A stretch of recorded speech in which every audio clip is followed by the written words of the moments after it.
आज हम मेट्रोलॉजी के चैप्टर कंपैरेटर्स इसके अंतर्गत classification, advantage and working mechanism of dial indicator इसके बारे में अध्ययन करेंगे। तो सबसे पहले तो हम जानते हैं कि कंपैरेटर है वो क्या होते हैं। कंपैरेटर को हम हिंदी में तुलनित्र बोलते हैं। तुलनित्र ऐसे यंत्र को कहते हैं जो तुलनात्मक मापन के आधार पर कार्य करते हैं, यानी कंपैरेटिव मेजरमेंट है उसके आधार पर कार्य करते हैं। ये किसी माप को सीधा नहीं दर्शाते, परंतु किसी मूल साइज के सापेक्ष वास्तविक साइज के अंतर को दर्शाते हैं। कहने का अर्थ है ये कोई मेजरमेंट है, मेजरिंग डिवाइस नहीं है, मेजरमेंट नहीं करते हैं, बल्कि किसी बेसिक साइज है, मूल साइज है, उसके सापेक्ष वास्तविक साइज जो है उसके अंतर को दर्शाते हैं। फॉर एग्जांपल, तुलनित्र किसी मानक जैसे स्लिप गेज से सेट की गई नॉमिनल माप तथा मापे जाने वाले अवयव के माप इसके अंतर को बताता है। ठीक है, स्लिप गेज से जो हम सेट करेंगे माप उसको और मापे जाने वाले अवयव है उसके माप, इन दोनों के अंतर है उसको बताते हैं। और ये जो अंतर होता है ये काफ़ी छोटा होता है, कुछ माइक्रोन तक ही होता है।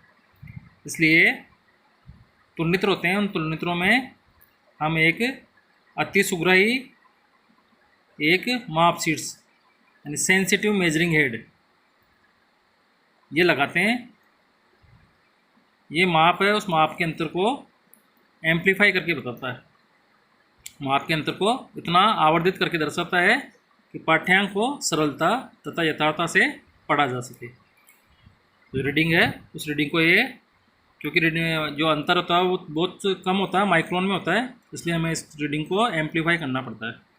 तो इसमें एक सेंसिटिव मेजरिंग हेड है वो लगा होता है। ये सेंसिटिव मेजरिंग हेड है, इस माप को एम्पलीफाई करके बताता है, आवर्धित करके बताता है, ताकि हमें पाठ्यांक लेने में कोई दिक्कत नहीं हो। पाठ्यांक को सरलता और यथार्थता से, सिंप्लिसिटी और एक्यूरेसी के साथ पढ़ा जा सके। अब तुलनित्र में संरचना कैसी होती है ये पढ़ेंगे। तुलनित्रों की संरचना तथा कार्य सिद्धांत।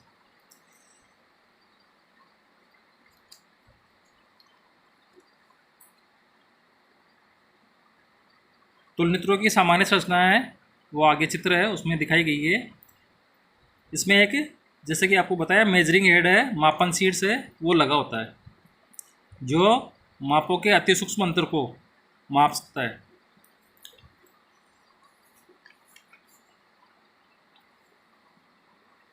ये आपका माप शीट्स है, मेजरिंग हेड। तो इसमें ये मेजरिंग हेड है, ये लगा हुआ रहता है।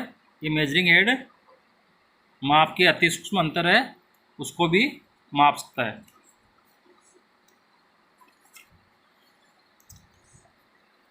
माप शीट से एक चूड़ीदार स्तंभ, तो एक चूड़ीदार पिलर होता है, उस पिलर के ऊपर टिका हुआ रहता है, और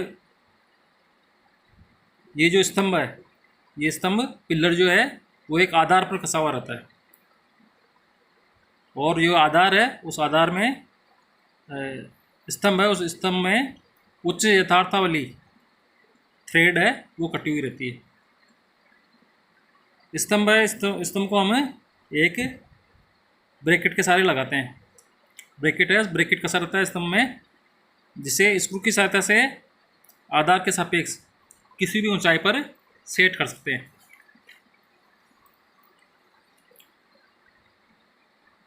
ये आपका स्क्रू है,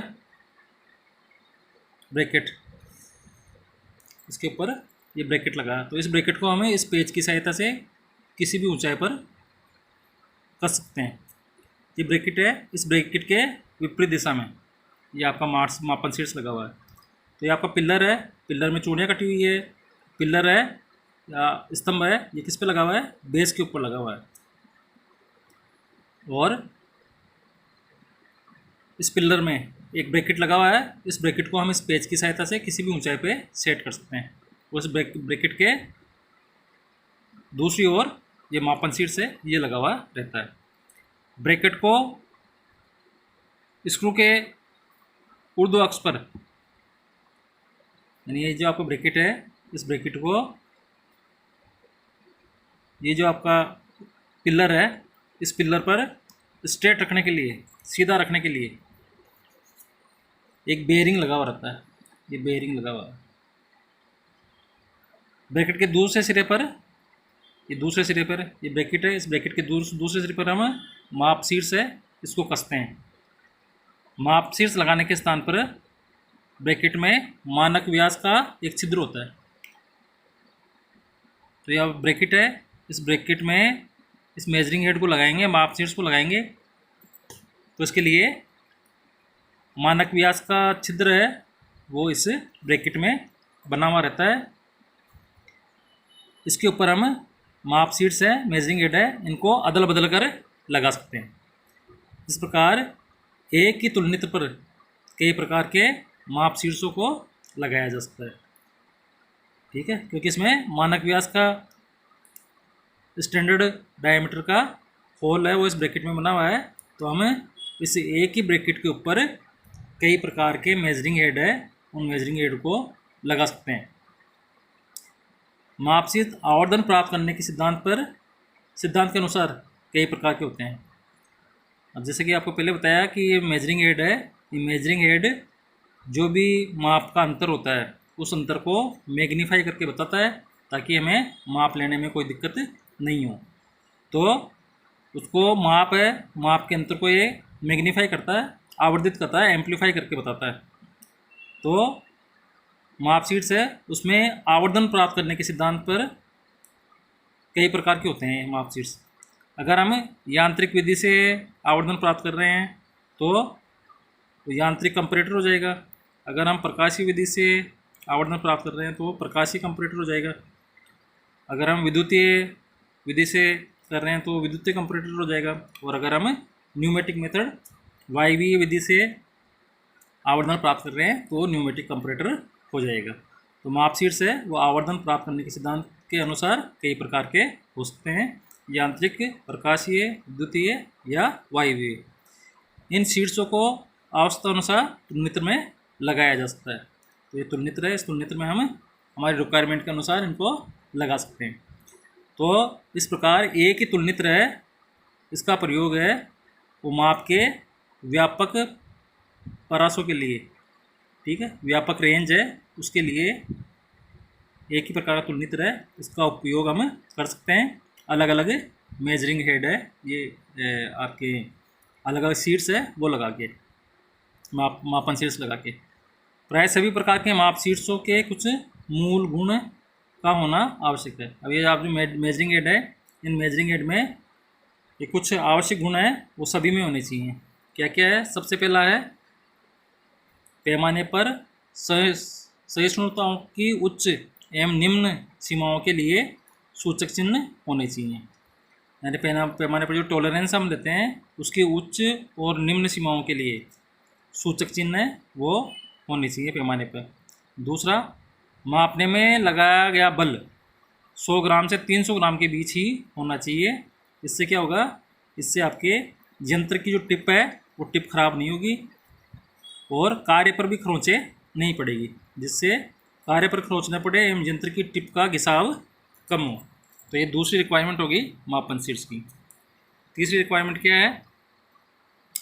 सुग्राह्यता के लिए एक प्लंजर लीवर लगा होना चाहिए, ठीक है।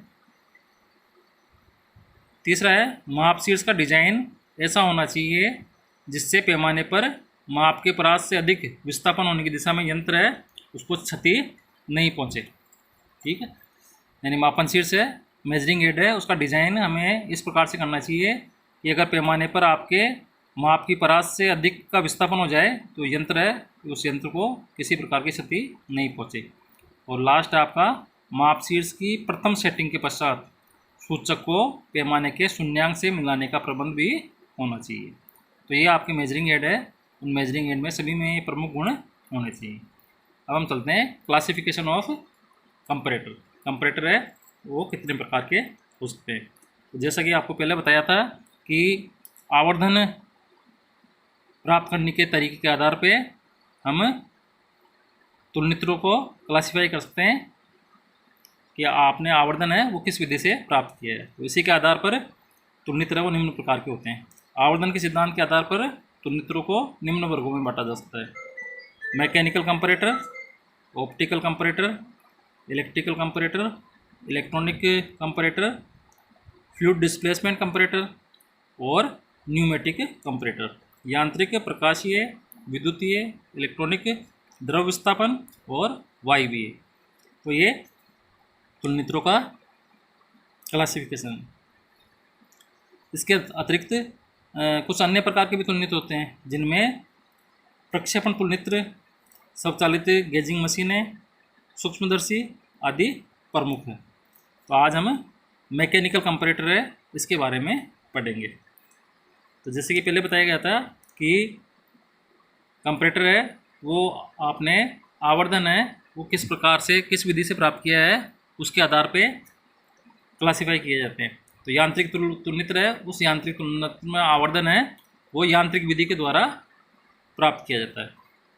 तो यांत्रिक तुलनित्रों में यांत्रिक विधियों के द्वारा आवर्धन है वो प्राप्त करने के लिए लीवर, लिंक, गियर और पिनियन इनका हम संयुक्त रूप से उपयोग करते हैं। यांत्रिक तुलनित्र है तो इसमें यांत्रिक विधि के द्वारा आवर्धन प्राप्त किया जाएगा और यांत्रिक विधि से आवर्धन प्राप्त करने के लिए हम इन निम्न चीज़ों का इस्तेमाल हम करते हैं। लीवर, लिंक, गियर, पिनियन इनका कॉम्बिनेशन। इन यंत्रों में डायल इंडिकेटर, माइक्रोक्रेटर, रीड प्रकार का यांत्रिक तुलनित्र और सिग्मा तुलनित्र ये मुख्य है। तो आज हम डायल इंडिकेटर है इसके बारे में अध्ययन करेंगे। डायल इंडिकेटर है वो क्या होता है, ठीक है। तो डायल इंडिकेटर एक प्रकार का आपका मैकेनिकल कंपैरेटर है।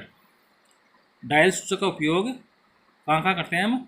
मशीनित सत्यों की यथार्थता, यानी विभिन्न प्रक्रम के द्वारा हम जो मशीनित सत्य प्राप्त करते हैं उन मशीनित सत्यों की एक्यूरेसी चेक करने के लिए और एक्यूरेसी की जांच करने में, और फ्लैट सरफेस आपकी चौरस सतह है उनके चपटेपन की, फ्लैटनेस की जांच करने के लिए, और वर्ताकार सतह है उनकी गोलीयता कि वो परफेक्टली गोल है या नहीं है, सर्कुलर है या नहीं है, उसकी जांच करने के लिए डायल इंडिकेटर है इसका उपयोग किया जाता है। अब हम पढ़ेंगे डायल इंडिकेटर की कंस्ट्रक्शन, रचना। डायल इंडिकेटर दिखने में कैसे होता है। तो आगे चित्र दिखाया गया है, इसमें डायल सूचक होता है। डायल सूचक में एक मेटल केस होता है। इस मेटल केस में एक अंशांकित डायल सूचक की चालन यंत्रावली, यानी अंशांकित डायल सूचक है उसकी ड्राइव मैकेनिज्म है वो लगी होती है। तो ये मेटल का केस होता है जिसमें ये अंशांकित डायल सूचक की चालन यंत्रावली है वो लगी हुई है। चालन यंत्रावली से रेक तथा पिनियन व्यवस्था द्वारा संबंधित, यानी रेक और पिनियन व्यवस्था है इससे कनेक्टेड एक रेक स्पिंडल होती है। तो ये आपका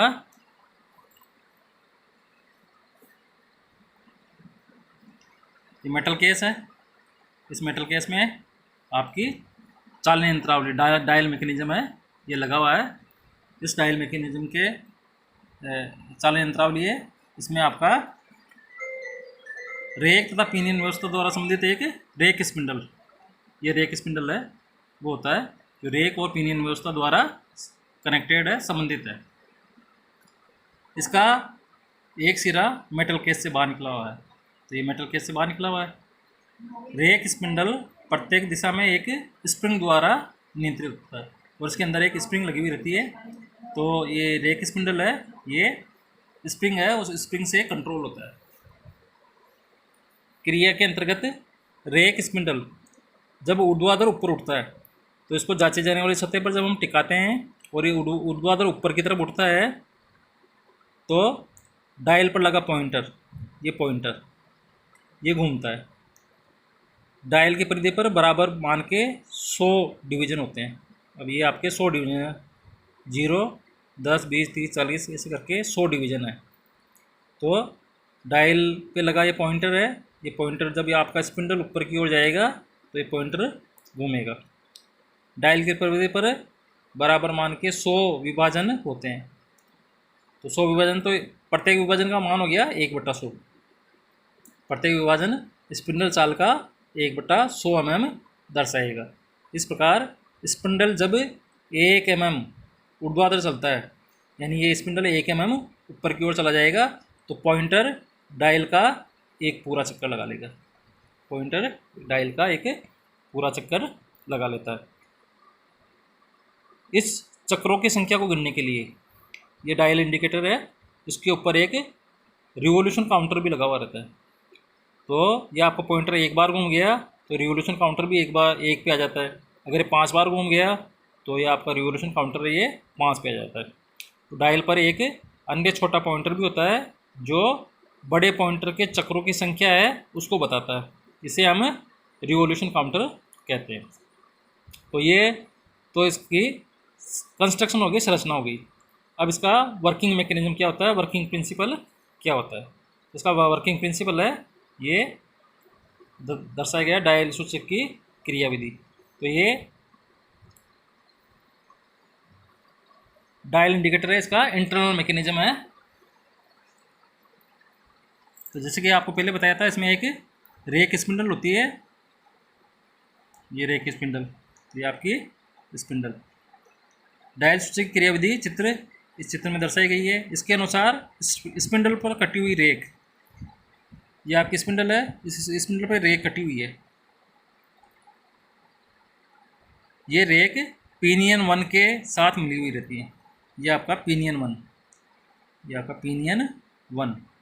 तो ये रेक है, रेक किससे मिली हुई है, पिनियन 1 से मिली हुई है। तो जब आपकी स्पिंडल ऊपर की ओर चलती है तो ये घूमता है। स्पिंडल कटी हुई रेक पिनियन 1 के साथ मिली रहती है और स्पिंडल की ऊर्ध्वाधर चाल से अपने एक्स पर घूमती है। तो ये आप स्पिंडल ऊपर की ओर चलेगी तो आपकी पिनियन 1 है, ये भी अपने एक्स पर घूमेगी। अब आपकी पिनियन 1 है, इसी के साथ गियर 1 भी सेम उसी शाफ्ट पे जुड़ा हुआ है। जिस शाफ्ट पे पिनियन 1 जुड़ा हुआ है उसी शाफ्ट पे गियर 1 भी जुड़ा हुआ है। तो जब पिनियन 1 घूमता है तो गियर 1 है ये भी घूमता है। अभी आपका गियर 1 किससे जुड़ा हुआ है, पिनियन 2 से जुड़ा हुआ है। ये गियर 1 है, ये गियर 1 पिनियन 2 से जुड़ा होता है। तो जब गियर 1 घूमता है तो पिनियन 2 भी घूमता है और पिनियन 2 पे ही आपका ये पॉइंटर लगा हुआ है, ये वाला पॉइंटर। तो ये आपका पॉइंटर भी घूमता है। अब आपका ये पॉइंटर है और ये पिनियन है। इसी के साथ गियर 2 है, ये भी पिनियन 2 पे ही लगा हुआ है। जिस प्रकार पिनियन 1 और गियर 1 एक ही शाफ्ट पे लगे हुए हैं, इसी प्रकार पिनियन 2 और गियर 2 ये भी एक ही शाफ्ट पे लगे हुए हैं। पॉइंटर था गियर 2 एक ही शाफ्ट पर घूमते हैं। ये गियर एक अन्य गियर 3 से मिला रहता है। अब ये जो गियर है, ये गियर किससे मिला हुआ है, इस गियर 3 से मिला हुआ है। गियर 2 है, ये गियर 2 इस गियर 3 से मिला हुआ है। ये गियर 2 है, ये गियर 3 है। तो ये गियर 3 है, ये गियर 3 पे क्या लगी हुई है, सर्पिल स्प्रिंग है, वो लगी हुई है। तो गियर 3 है, ये सर्पिल स्प्रिंग की क्रिया है, इससे नियंत्रित होता है। इस स्प्रिंग का क्या काम है, इस स्प्रिंग का काम है ये जो स्पिंडल है, इस स्पिंडल को मापे जाने वाली सतह पर बलपूर्वक टिकाए रखता है। मापे जाने वाली सतह है उस पर बलपूर्वक टिकाए रखता है, जिससे सतह की जांच करते समय स्पिंडल संपर्क बिंदु है उस पर टिका हुआ रहे। इसके अंदर जो ये जो स्प्रिंग है, इस स्प्रिंग द्वारा लगाया गया बल है, ये 0.1 से 0.25 किलोग्राम तक का होता है। तो ये तो आपका पॉइंटर कैसे काम करेगा ये दर्शाया हुआ है। अब आपका परिभ्रमण काउंटर रिवोल्यूशन काउंटर है, ये कैसे काम करेगा। तो रिवोल्यूशन काउंटर जो स्पिंडल की चाल को मिलीमीटर के पूर्ण अंशों में दर्शाता है। ये गियर 4 के साथ घूमता है। गियर 4 किसके साथ लगा हुआ है, ये गियर 4 आपका पिनियन 1 के साथ लगा हुआ है। तो पिनियन 1 घूमेगा, पिनियन 1 घूमेगा तो गियर 4 है ये भी घूमेगा। तो पिनियन 1 घूमता है तभी ये आपका पॉइंटर है ये भी घूमता है। तो पॉइंटर ने कितने चक्कर लगा लिए, उन चक्करों को पूर्ण संख्या में गिनने के लिए ये आपका रिवोल्यूशन काउंटर परिभ्रमण काउंटर है ये लगा हुआ है। तो जब पिनियन 1 घूमता है तो पिनियन 1 गियर 4 से कनेक्टेड रहता है, जिसपे कि परिभ्रमण काउंटर है वो लगा होता है। तो पिनियन 1 घूमता है तो आपका गियर 4 भी घूमता है, अर्थात ये परिभ्रमण काउंटर है ये भी घूमता है। तो ये स्पिंडल की चाल है, इस स्पिंडल की चाल को मिलीमीटर के पूर्ण अंशों में बताता है। तो इस प्रकार से ये आपका डायल सूचक है वो काम करता है। अब हम पढ़ेंगे कि ये डायल इंडिकेटर है, इस डायल इंडिकेटर के एडवांटेज क्या क्या है, डायल इंडिकेटर के लाभ। डायल इंडिकेटर के मुख्य लाभ है, डायल इंडिकेटर को अन्य भागों की तुलना में निम्नलिखित भाग है, अन्य मापन यंत्रों की तुलना में निम्नलिखित लाभ है। पहला लाभ क्या है, यंत्र को एक कुशल कारीगर द्वारा भी आसानी से प्रयोग में लिया जा सकता है। ठीक है, इसको अनस्किल्ड वर्कर है वो भी आराम से काम में ले सकता है। दूसरा, संपर्क दाब कम एवं समान होता है, इसमें जो कॉन्टैक्ट प्रेशर है वो ज़्यादा नहीं होता, लो एंड यूनिफॉर्म ये होता है। दूसरा लाभ हो गया। तीसरा लाभ,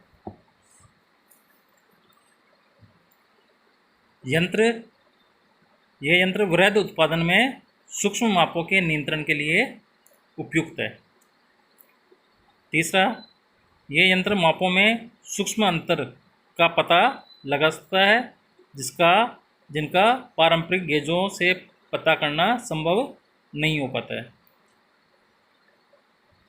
तो डायल इंडिकेटर है, इसको हम जैसे गोलीयता चेक करने के लिए लगाएंगे तो किसी सर्कुलर होल में इसको लगाते हैं, तो अगर उसमें डायमेंशन में थोड़ा सा भी फर्क आता है तो इस डायल सूचक का पॉइंटर है वो हिल जाता है, जिससे हमें पता चल जाता है कि आपकी सतह है वो गोलीय है या नहीं है। तो ये यंत्र की मापों में सूक्ष्म अंतर है, इसका भी पता लगा सकता है, जिनका कि पारंपरिक गेजों से पता करना संभव नहीं होता है।